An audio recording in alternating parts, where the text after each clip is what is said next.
Hey guys, we're going to be reading chapter 13 of The Giver today. A little bit of a different background today. I don't feel like moving out of my comfy sofa and moving over to my kitchen table. So we're just going to read right through here. And I got some pretty cool stuff on my walls. That's actually I know I told you guys the carved skull from Indonesia. They carved it with all these cool designs in there. And then this is a saw that a friend of ours painted when I was like born. A friend of my family's painted that saw, so put it up over here. So, and that's a cool little pendant I got from one of my friends who does tattoos. Did a little pendant over there for me. So, I'm gonna chill out right here today. We're gonna read chapter 13 and see if we can get some more experiences that Jonas gets to check out from the Giver. Days went by and weeks. Jonas learned through the memories the names of colors, and now he began to see them all in his ordinary life, though he knew it was ordinary no longer and would never be again. But they didn't last. There would be a glimpse of green, the landscaped lawn around the central plaza, a bush on the riverbank, the bright orange of pumpkins being tucked in from the agricultural fields beyond the community boundary, seen in an instant, the flash of brilliant color, but gone again, returning to their flat and hueless state. The giver told him that it would be a very long time before he had the colors to keep. But I want them, Jonas said angrily. It isn't fair that nothing has color. Not fair. The giver looked at Jonas curiously. Explain what you mean. Well, Jonas had to stop and think it through. If everything's the same, and there aren't any choices. I want to wake up in the morning and decide things, a blue tunic or a red one. He looked down at himself, at the colorless fabric of his clothing. But it's all the same, always. Then he laughed a little. I know it's not important what you wear. It doesn't matter, but it's the choosing that is important, isn't it? Gibber asked him. Jonas nodded. My little brother, he began and then corrected himself. No, that's inaccurate. He's not my brother, not really. But this new child that my family takes care of, his name's Gabriel. Yes, I know about Gabriel. Well, he's right at the age where he's learning so much. He grabs toys when we hold them in front of him. My father says he's learning small muscle control, and he's really cute. The giver nodded. But now that I can see colors, at least sometimes, I was just thinking, what if we could hold up things that were bright red or bright yellow, and he could choose instead of the sameness? He might make wrong choices. Oh, Jonas was silent for a minute. Oh, I see what you mean. It wouldn't matter for a new child's toy, but later it does matter, doesn't it? We don't dare let people make choices of their own. Not safe, the giver suggested. Definitely not safe, Jonas said with certainty. What if they were allowed to choose their own mate and choose wrong? Or what if, he went on almost laughing at the absurdity of it, they chose their own jobs? Frightening, isn't it? The giver said. Jonas chuckled. Very frightening. I can't even imagine it. We really have to protect people from wrong choices. It's safer. Yes, Jonas agreed, much safer. But when the conversation turned to other things, Jonas was left still with a feeling of frustration that he didn't understand. He found that he was often angry now, irrationally angry at his groupmates, that they were satisfied with their lives, which had none of the vibrance his own was taking on, and he was angry at himself, that he could not change that for them. He tried, without asking for permission from the giver, because he feared, or knew, that it would be denied, he tried to give his new awareness to his friends. Asher, Jonas said one morning, look at those flowers very carefully. They were standing beside a bed of geraniums planted near the Hall of Open Records.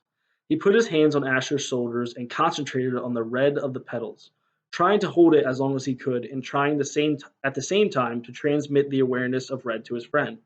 What's the matter? Asher asked uneasily. Is something wrong? He moved away from Jonas's hands.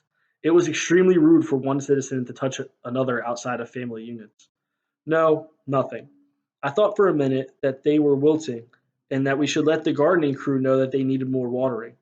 Jonas sighed and turned away. One evening he came home from his training, weighted with new knowledge.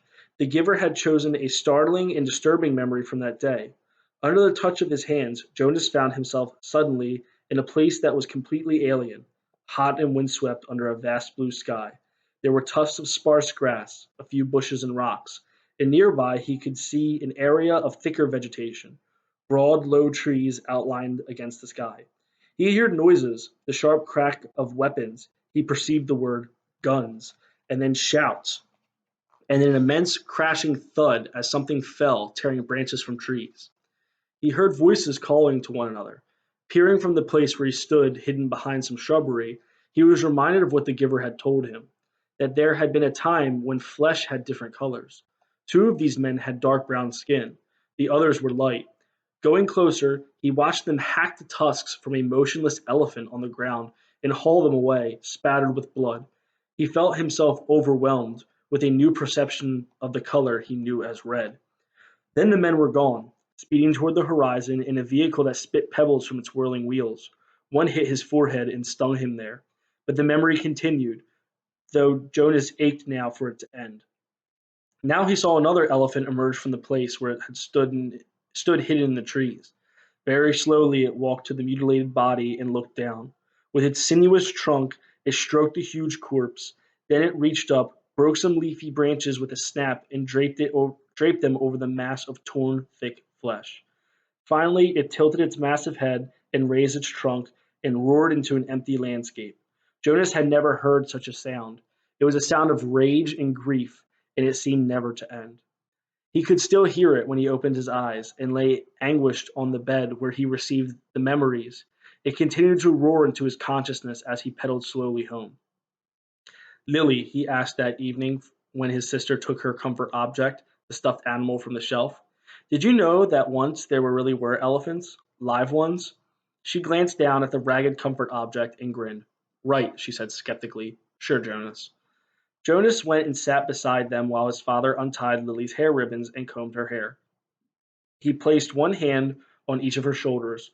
With all his being, he tried to give each of them a piece of the memory, not of the tortured cry of the elephant, but of the being of the elephant, of the towering immense creature and the meticulous touch which with which he had tended its friend at the end. But his father had continued to comb Lily's long hair, and Lily, impatient, had finally wiggled under her brother's touch. Jonas, she said, you're hurting me with your hand. I apologize for hurting you, Lily, Jonas mumbled and took his hand away. Accept your apology, Lily responded indifferently, stroking the lifeless elephant. Giver, Jonas asked once as they prepared for the day's work, don't you have a spouse? Aren't you allowed to apply for one? Although he was exempted from the rules against rudeness, he was aware that it was a rude question. But the giver had encouraged all of his questions, not seeming to be embarrassed or offended by even the most personal. The giver chuckled. No, there's no rule against it, and I did have a spouse. You're forgetting how old I am, Jonas. My former spouse lives now with the childless adults. Oh, of course, Jonas had forgotten. The giver's obvious age. When adults of the community became older, their lives became different. They were no longer needed to create family units. Jonas's own parents, when he and Lily were grown, would go live with the childless adults. You'll be able to apply for a spouse, Jonas, if you want to. I'll warn you though that it'll be difficult. Your living arrangements will have to be different from those of most family units because the books are forbidden to citizens. You and I are the only ones with access to the books. Jonas glanced around at the astonishing array of volumes. From time to time now, he could see their colors, with their hours together, his and the giver's consumed by conversation and the transmission of memories. Jonas had not yet opened any of the books, but he read the titles here and there, and knew that they contained all the knowledge of centuries, and that one day they would belong to him. So if I have a spouse and maybe children, I will have to hide the books from them? The giver nodded. I wasn't permitted to share the books with my spouse. That's correct. And there are other difficulties too. You remember the rule that says the new receiver can't talk about his training? Jonas nodded. Of course he remembered. It had turned out by far to be the most frustrating of the rules that he was required to obey. When you become the official receiver, when we're finished here, you'll be given a whole new set of rules. Those are the rules that I obey. And it won't surprise you that I am forbidden to talk about my work to anyone except the new receiver. That's you, of course. So there will be a whole part of your life which you won't be able to share with your family. It's hard, Jonas. It was hard for me. You do understand, don't you, that this is my life, the memories? Jonas nodded again, but he was puzzled. Didn't life consist of things that you did each day? There wasn't anything else, really. I've seen you talking, I've seen you taking walks, he said. The giver sighed. I walk, I eat at mealtime, and when I am called by the committee of elders, I appear before them to give them counsel and advice. Do you advise them often? Jonas was a little frightened at the thought of one day he would be the one to advise the ruling body. But the giver said no, rarely, only when they are faced with something that they have not experienced before. Then they call upon me to use memories and advise them, but it very seldom happens. Sometimes I wish they'd ask for my wisdom more often. There are so many things I could tell them, things I wish they would change, but they don't want change. Life here is so orderly, so predictable, so painless. It's what they've chosen. I don't know why they even need a receiver then, if they never call upon us, Jonas commented.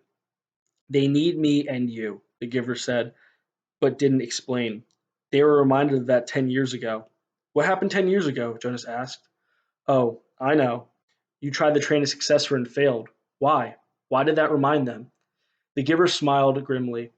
When the new receiver failed, the memories that she had received were released. They didn't come back to me. They went. He paused and seemed to be struggling with the concept.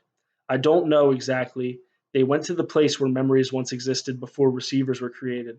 Someplace out there. He gestured vaguely with his arm. And then the people had access to them. Apparently, that's the way it was once. Everyone had access to memories. It was chaos, he said. They really suffered for a while. Finally, it subsided as the memories were assimilated, but it certainly made them aware of how they need a receiver to contain all that pain and knowledge.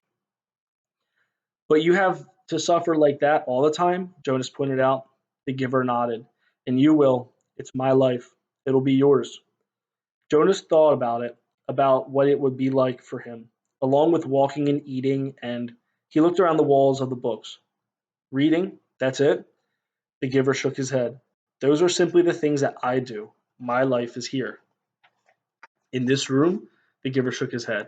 He put his hands to his own face, to his chest. No, here, in my well being, or in my being, where the memories are. My instructors in science and technology have taught us about how the brain works, Jonas told them eagerly. It's full of electrical impulses, like a computer. If you stimulate one part of the brain with an electrode, he stopped talking.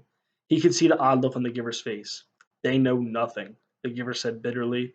Jonas was shocked. Since the first day in the annex room, they had together disregarded the rules about rudeness, and Jonas felt comfortable with that now. But this was different and far beyond rude. It was a terrible accusation. What if someone had heard? He glanced quickly at the wall speaker, terrified that the committee might be listening, as they could at any time. But, as always during their sessions together, the switch had been turned to off. Nothing, Jonas whispered nervously. But my instructors, the giver flicked his hand up as if brushing something aside. Oh, your instructors are well trained. They know their scientific facts. Everyone is well trained for his job. It's just that without the memories, it's all meaningless. They give that burden to me and to the previous receiver and the one before him, and back and back and back, Jonas said, knowing the phrase that always came. The giver smiled, though his smile was oddly harsh. That's right. And next it will be you. A great honor. Yes, sir, they told me at the ceremony, the very highest honor. Some afternoons the giver sent him away without training. Jonas knew on days when he arrived to find the giver hunched over, rocking his body slightly back and forth, his face pale, that he would be sent away. Go, the giver would tell him tensely. I'm in pain today. Come back tomorrow. On those days, worried and disappointed, Jonas would walk alone beside the river. The paths were empty of people except for the few delivery crews and landscape workers here and there. Small children were all at the child care center after school, and the older ones busy with volunteer hours or training. By himself, he tested his own developing memory. He watched the landscape for glimpses of the green that he knew was embedded in the shrubbery. When it came flickering into his consciousness, he focused upon it, keeping it there, darkening it, holding it in his vision as long as possible until his head hurt and he let it fade away. He stared at the flat, colorless sky, bringing blue from it, and remembered sunshine until finally, for an instant, he could feel warmth. He stood at the foot of the bridge that spanned the river, the bridge that the citizens were allowed to cross only on official business. Jonas had crossed it on school trips, visiting the outlying communities, and he knew that the land beyond the bridge was much the same, flat and well ordered, with fields for agriculture. The other communities he had seen on visits were essentially the same as his own. The only differences were slightly altered styles of dwellings, slightly different schedules in the schools. He wondered what lay far in the far distance, where he had never gone. The land didn't end beyond those nearby communities. Were the hills elsewhere? Were there vast wind-torn areas like this place he had seen in memory, the place where the elephant died? Giver, he asked one afternoon, following a day when he had been sent away, what causes you pain? When the giver was silent, Jonas continued, the chief elder told me at the beginning that the receiving of memory causes terrible pain. And you described for me that the failure of the last new receiver released painful memories to the community. But I haven't suffered, Giver. Not really. Jonas smiled. Oh, I remember the sunburn you gave me on the very first day, but it wasn't so terrible. What is it that makes you suffer so much? If you gave some of it to me, maybe your pain would be less. The giver nodded. Lie down, he said. It's time, I suppose. I can't shield you forever. You'll have to take it all on eventually. Let me think, he went on, when Jonas was on the bed, waiting, a little fearful. All right, the giver said after a moment. I've decided we'll start with something familiar. Let's go once again to a hill and a sled. He placed his hands on Jonas's back. All right, that's the end of chapter 13. A little longer, a little bit more information there. He's about to experience pain for the first time, so really interesting there. So go ahead, go to your digital journals. I'll see you guys later.